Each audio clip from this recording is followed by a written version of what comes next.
According to Minister Tambua, the Department of Agriculture and Livestock is at the final stage to get the plan validated by all stakeholders. So it's part of the process to get the National Agriculture Sector Plan properly developed and properly endorsed by all stakeholders, including our farmers, development partners, the sector, and obviously the commodity sectors and the department.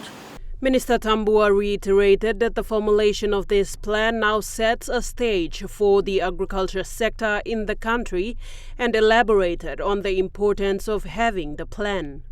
That's where this plan is very important. The agriculture sector plan is very important for us to get the roadmap done so that our local farmers know where they are going to go, where the government plan is.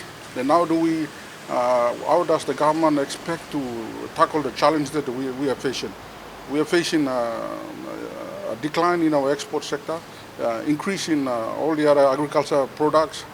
So how is the government going to address all these issues? That's what we are trying to establish. We are trying to put a roadmap now so that the people of Papua New Guinea can know where we are going in terms of agriculture.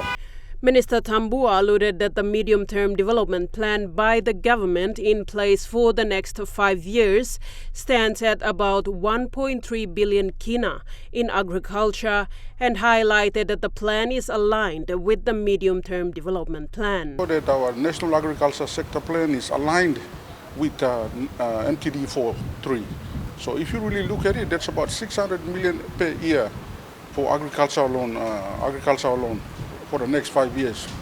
So we want to make sure that money, funding that comes to agriculture, there's a clear plan, a clear pathway to be executed into the Papua New Guinea. The minister further added that the plan will be guided by a clear policy and protected by a legislation. That plan must also be protected by a legislation. So we are also doing the policy and we are doing a legislation to protect that funding so that funding goes straight to the people.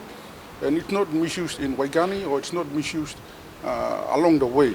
We want to make sure that the National Agriculture Sector Plan is guided by a clear policy and then it's protected by a clear legislation so the people benefit from the funding that is going through. Sharon Engnui, National EMTV News.